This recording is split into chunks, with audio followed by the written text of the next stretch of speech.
Fight fans, welcome back to Carl Peruz MMA. We got a fun one for you today. My guest getting ready, fighting November 14th, making his return to LFA. He's taking on Josh Harvey. He is the 12-3 top lightweight prospect. He is nasty. Nate Ghareeb. Nate, what's up, my friend? How are you? I'm good. How you doing? I'm doing good, man. You know, you've been at this for a while now, going in your 16th pro fight. We're at Yeah. fight week, or, tomorrow, I guess, signifying fight week for you. Do you still feel that momentum? Do you feel that energy of fight week? I mean, it's just kind of like another day for me. I don't really try to blow it up in my head too much. I think that was something like when I was younger, it was a bigger deal. I used to get like really excited, especially as an amateur. And then like I think in the beginning, part of my pro career was a little bit more nerve-wracking, but I think because I've done this and I like to do this, like I'm not forced to have to do this, like I choose to do it. Um, and I think just part of like age and like maturity. I'm just kind of like, it just is what it is, Like I am excited about this one, but um, nothing. It's just another week for me, man. It's just this is what I do.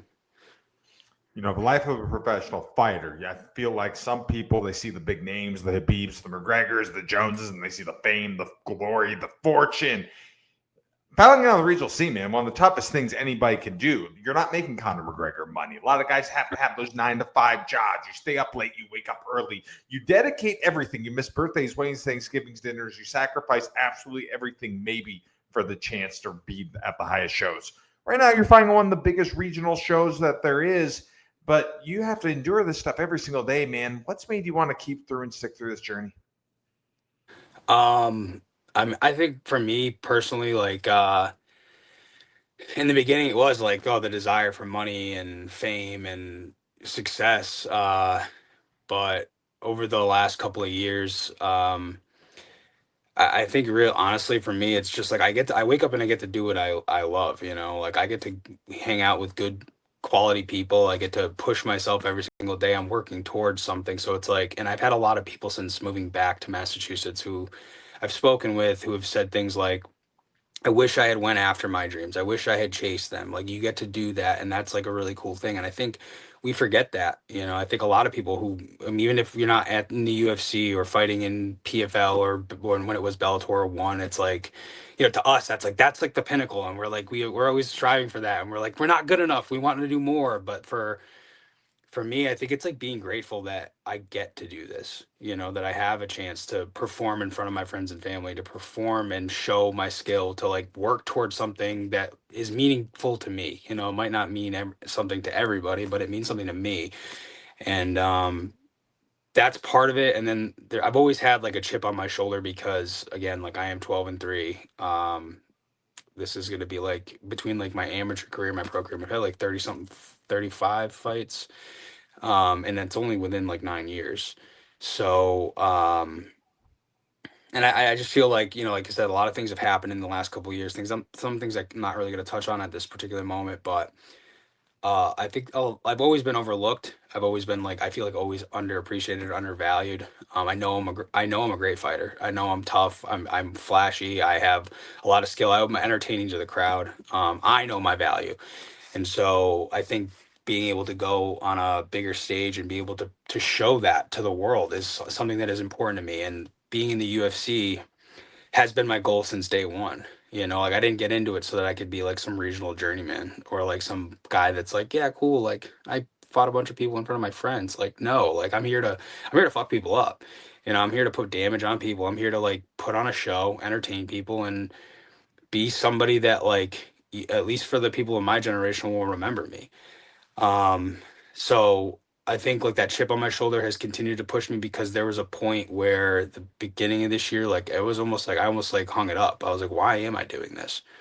And I had to take some time, and like I said, I've had a rough couple of years, like that the Lehian knockout last year sucked. The Ultimate Fighter, getting called from the Ultimate Fighter last minute, had some issues with the PFL, and then management dropped me, and I just wasn't able to go back to my team in Florida. So like I'm making it do here, and that's fine. Like I mean, I've had a rough patch and I've dealt with a bunch of shit. Like I was dealing with some drinking issues, and like I've resolved that. Like I'm 5 months sober now.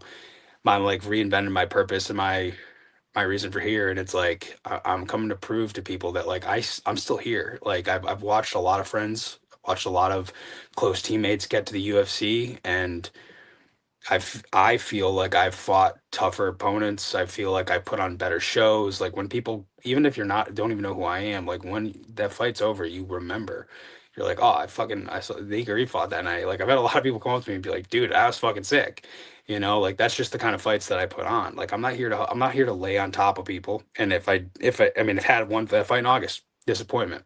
Fucking had to like basically lay on the guy because I wasn't really in shape. I was just coming off of like getting sober and like doing the right stuff. And so like now I'm focused, I'm clear headed, I'm ready to go, and I still feel like I have a lot to prove. Like watching guys like Leon go on and get the contender series opportunity, and he did great, so and it just shows like, okay, I had a little blip, and that's it. And that's all it is. And so for me, uh I've got a lot there's still a lot of fire in there. I still got a lot of fight, and I still believe that I belong in the UFC, and that's where I'm headed. I'm not going to stop until I get there. That was my goal, and I'm going to get there, and I'm going to show everybody that you were fucking wrong about me. So, You're one of those guys, man. You're really the definition of any place, anytime, anywhere. You're a gamer. When you go out there, man, you have that killer instinct. You're always going for the finish. How much pride do you take in your style? a lot, a lot. It's different over the years. Like when I first got into it, it was just like about being flashy. And I had a coach earlier on who was like, "How about we focus on winning?" And then that got to be a little stale for me because it was like I don't want to just win. I want to destroy guys.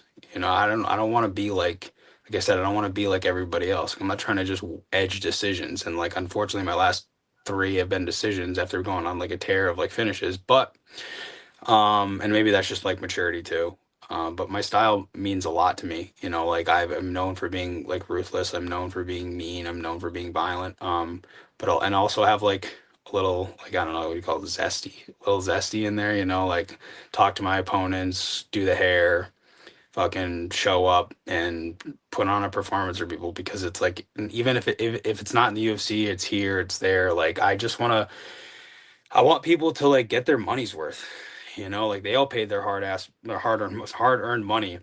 So I got to work my ass off to put something on for them, make it worth it. If you're gonna spend like 40 to 100 X amount of dollars on a show, like someone's got to put on the show. You know what I'm saying? Like not everybody's gonna fucking do that. There are a lot of guys out there who are just competitors. Like I'm not there. I'm not here to compete with anybody. Like it's not okay with me to just get a decision. Like I want to hurt this motherfucker. Like I want to. This is my canvas. Like I'm painting a canvas using them. That's my thing. Like they're a series of targets, and I am putting damage on them, and I also for my opponents too to like remember. Like fuck, remember when what happened? Because every fight I've ever had doesn't matter amateur pro. Like every single guy has taken some form of damage, and every single one of them has a scar. I can guarantee that. Every single one of them. Not a single guy got out unscathed, and that is important to me. Like my coach calls me the human barbed wire fence. You can't go you can't you got to go through me. That's like the whole thing. And so it is important to me, but it's just who I am. It's just who I am to my core. Do you feel that fighting is more mental than it is physical? 100%. You could even look at me generally. I mean, look how many fights. I don't know how many fights you've seen of mine, but like I'm not a big guy. I'm fighting up back up at 55. I probably shouldn't be, but I don't care. Harvey's going to be like probably like two times bigger than me at least. I don't care, and it's to show people that like it doesn't matter how big a man is. Like I remember my father once said to me after an amateur fight, he's like, I mean, they hate fighting. And this is why, like my dad is he's not like a aggressive male, he's more of a softer male, but he's always been good. But he was like, I don't know if you should be doing this. He's like, these guys are gonna get bigger, gonna be stronger. He's like, they're gonna be more dangerous, like their physical. He's basically telling me like you're not really like a specimen, you're gonna have to deal with these monsters. And I remember I just smiled at him and I was like, I guess I'll just have to be smarter. And I mean, that's always the approach that I've taken. It's like I study my opponents. I do train hard, but I train with intention, not just like brute strength, because like I'm not a brute strength guy. If I have to be, I mean, I can be. Like we've seen, like I'm durable, I'm tough, but like I would prefer to rely on my skills and my knowledge of the sport. Like I've trained everywhere. So like I'm like a nomad. I've trained with the highest level coaches, I've trained with lowest level coaches, I learned from all of them, gain experience, and like that's why I'm also willing to fight anybody so that I have, it's all data for me so that I can continue to improve. And I think that's what will keep me going longer than most people. It's like I'm not in there taking a whole bunch of damage. Like I think it was like maybe the second or third fight I've ever gotten bloodied. And like I said, out of like what 35, it's like not pretty. It's not bad. Still handsome from what I've been told, so I'll take it.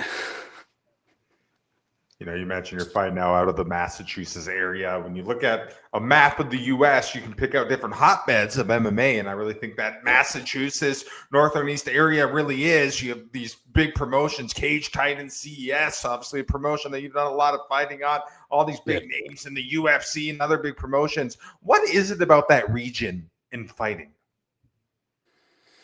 I don't know. I mean, toughness is definitely like a factor when it comes to this area. I think it's because it's colder, the colder area, colder people. Um, and it's always been a big area for boxing, um, and jiu-jitsu. It's very popular. A lot of Brazilians, like immigrate here. I don't know why, because you go from you go from like country that's so warm. Why would you come here? It's fucking freezing. But Yeah, no, I think like there's just like the heart, like this is a place with like there's a lot of passion behind the sports in general here. Um and I don't know, like Massachusetts I wouldn't say is really a hotbed. New England isn't a hotbed, like the Northeast isn't really a hotbed. And that's another thing that kind of fuels me is that like right now there's only really been a few guys that, they get there and they sustained it. My count it's four.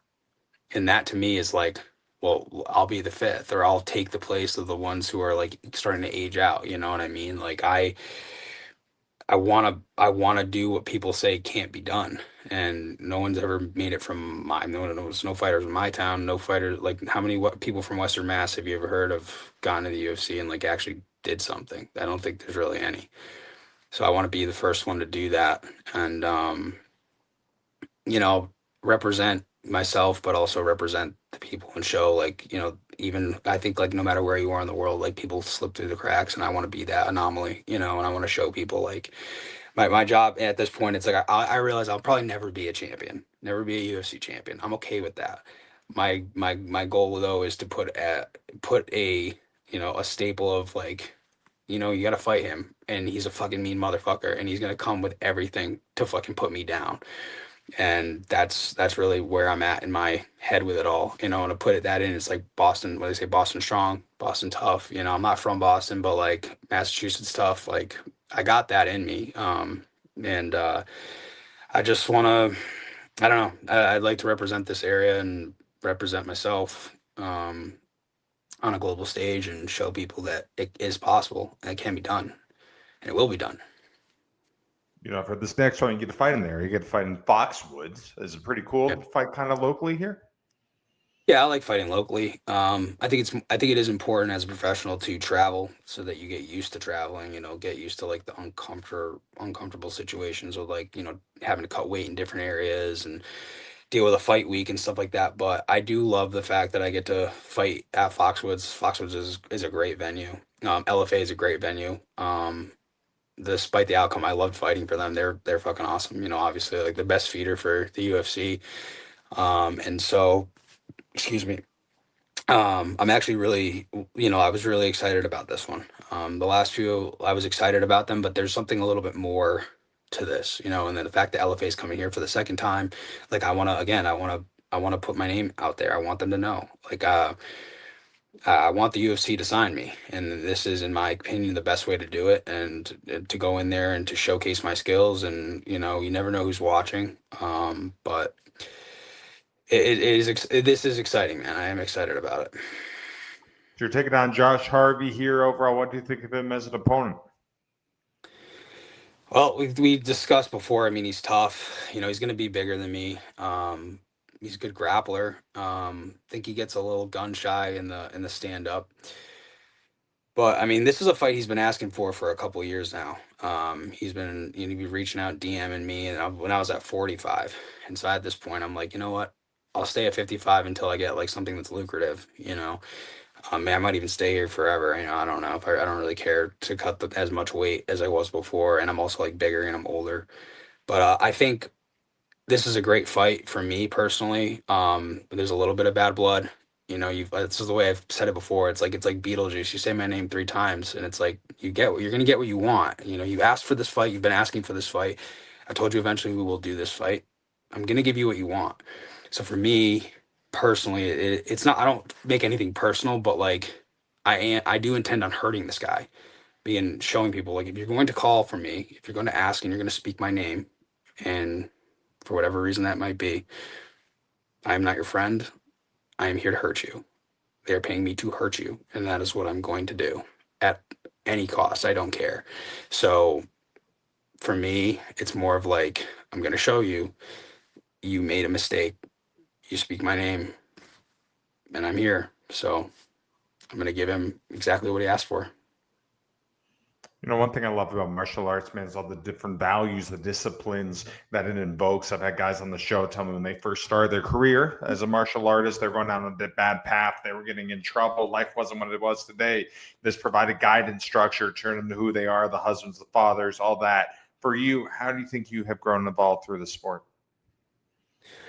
I mean, I'm still growing and still evolving. Like I started off, I was like kind of like I would say the biggest thing was like I was kind of like I was always the fat kid. Like growing up, I was always like coming in second to like the studs of the area in every sport, friendships and whatever. And so as a person, like it gave me confidence and it gave me a lot of like mental strength because I did put myself through a lot of like rigorous training to like develop my mindset and to develop myself as a person. Like I was definitely like somebody who was very mentally weak, and I used the sport to help like cultivate mental strength and like courage, and discipline. So I wasn't getting in a whole lot of trouble before. Had some rough patches throughout my the beginning of my pro career and even like the last couple of years, but right now, like I've again, it's the same thing. It's like it does teach you a lot about yourself. And so like the best thing about that is like having learned what I have learned about myself and going through these situations, scenarios, fights, whatever it may be. Like I've it keeps you humble, and you have to be humble in this sport because you have to stay hungry. You can't be content, you can't be satisfied. And I think I got to a place where like I wouldn't say I was ever content because I don't know if I've ever been content in a sport, but like it's definitely taught me to like humble myself in a way where like I have to make smarter choices and surround myself with better people and surround myself with people who actually give a fuck about me.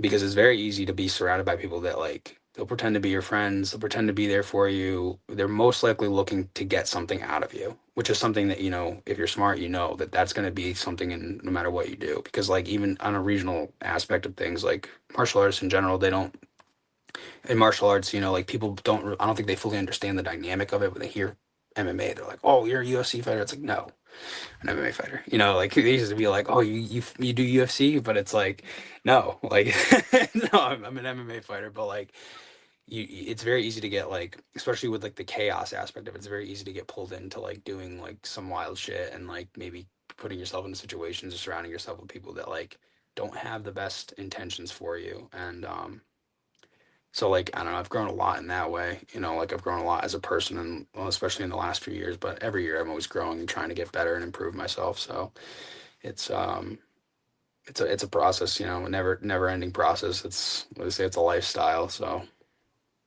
This day and age, since the sport has become so big, there's so many different eyeballs on it now. And, I think for the most part, fans understand you guys are training, trying to get bigger fights, trying to get the UFC, trying to win belts and all that. But very few people understand the fight outside of the fight. And to me, that's that fight not to clock in at 9 o'clock and clock out at 5 o'clock. That's that fight to secure financial freedom. That's that fight to live on your terms, not follow societal norms, create an audience, create a platform, live life to your extent. For you, has this been a big part of the journey?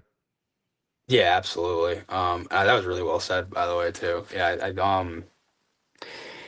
I yeah, man, just just trying to survive. I feel like trying to survive in a society that's like confused about itself. And I've definitely learned in my own ways too. It's like like there's no place in the world for like there's no place in society for like nasty Nate or like some people, you know, you can't be walking around being an ape all the time, you know what I mean? You can't be an idiot, you know.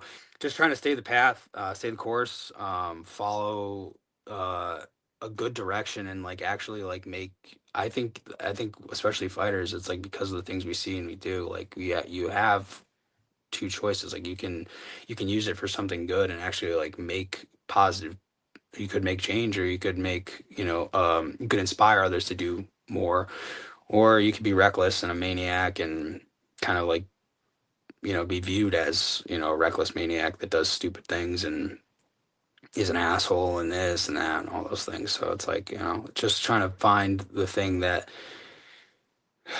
I don't know, just finding good direction, finding purpose and like why we're doing it. You know what I mean? Don't get lost in the chaos of all there's a lot of noise, so just don't get lost in the noise. I think is important. You know.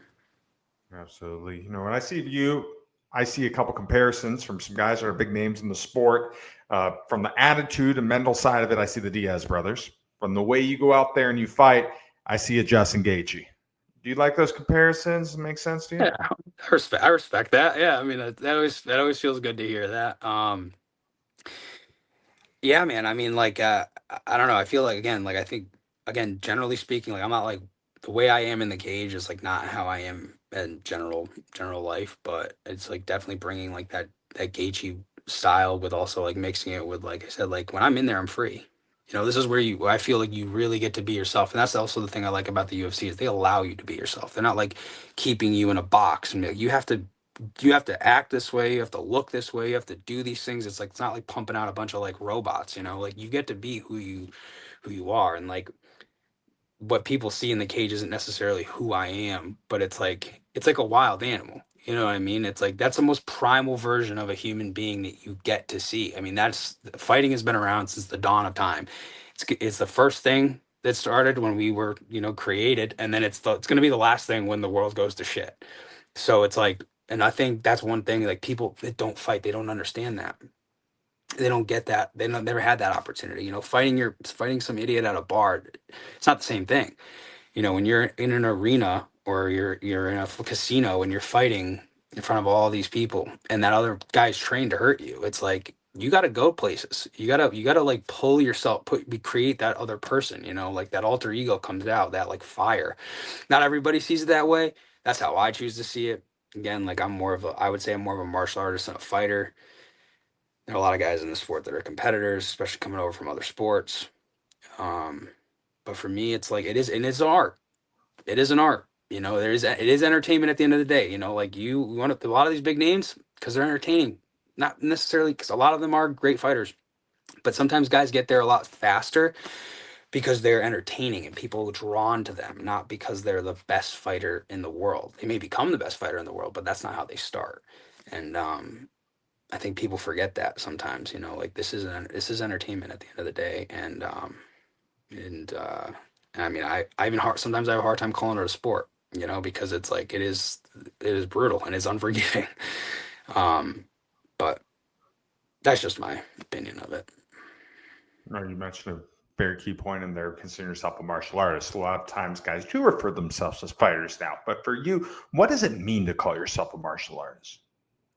I was from day one when I first started Muay Thai was really where I like fell in love with the art of it because it was more about like the technique and like trying to perfect that technique and like the way that it looked. Like I said, I started off very flashy. You know, my earlier amateur career was all, you know, fighting with my hands down, a lot of spins, a lot of like tricky kicks, a lot of different like movements and feints that were like more unorthodox. And to me, it was like watching guys who had that ability, who moved fluidly, or guys who moved um who like, especially when it came to like Muay Thai, for example, like watching like the old style Thai fights, you know, like the guys who are just like the craft, like that's the thing to me. It's like I'm drawn to that. I don't know why. Like that's where I was most obsessed with it in the sport was the guys who were like smart and calculated and were like direct, also had flash, but like it was flashy, but it was fundamentally sound. That was huge to me, you know. So for me, it's like being a martial artist and like, and I think it also keeps you consistent, you know, like fighters have always had a history of being guys that like show up and get ready during fight camp. when you're a martial artist, you're in the gym all the time.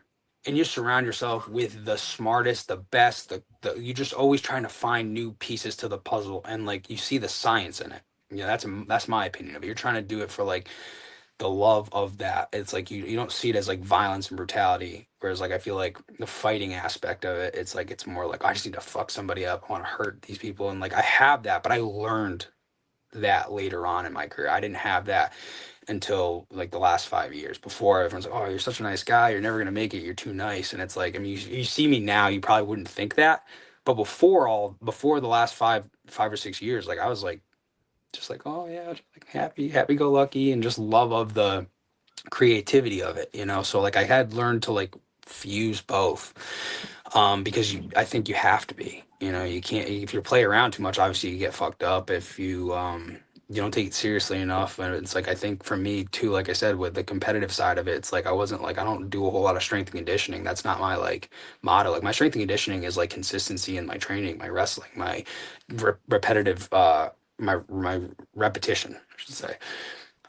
So I don't know, and I think that becoming who you are, you know, like just like doing the movements until that becomes who you are is like more important than just like, oh, I'm gonna throw this heavy sledgehammer on your head. It's like, no, I'm gonna like, I just always find it way more. I find beauty in guys who have the ability to create setups and like really like make people do what they want them to do. That to me is like when I started to realize that I could get people to like subconsciously do what I want them to do. Like when you hear like Adesanya be like, I'm setting traps, and then they don't know. Same thing, McGregor used to say the same thing. It's like that's a crafty striker. And obviously they throughout their careers they showed that they were super crafty strikers. Guys who could get you to do what you wanted without you even knowing, that's scary. You know what I mean? That's a terrifying thing. If you you don't even realize what they're what they're doing in there, and that's the thing with the sport. That's beauty to me. That's like, wow, like you are just like you're a mastermind, you know, like you're like hunting. You're hunting your opponent. That's how I look at it. You're hunting your opponent. You're setting traps, you know, preparing them for something they don't even know is coming. And it's brilliant, in my opinion. Absolutely. All right, Nate, last question for you, my friend. In the perfect world, what is the outcome November 14th when you make your return to LFA when you take on Josh Harvey? Finish them. Put up pressure. Put that like pressure on him where he's not aware, because he doesn't know how to read range. He just knows how to bull forward and get a hold of you. That's it. Create the illusion, put him in the box, make him feel uncomfortable, wear out his gas tank, destroy his limbs, and put him in a position, put him out, finish him. Absolutely. Well, Nate, man, thank you so much for taking time out of the week. I know fight week, a lot of craziness probably about to happen, but thank you so much, and I wish you nothing but the best, brother. Thank you, man. I appreciate it. Absolutely. That's it for us today. I'm Carl Prusa. He is Mr. Nasty Nate Ghareeb. You can watch him November 14th, taking on Josh Harvey, LFA 222. Don't want to miss fight, fans. Take care.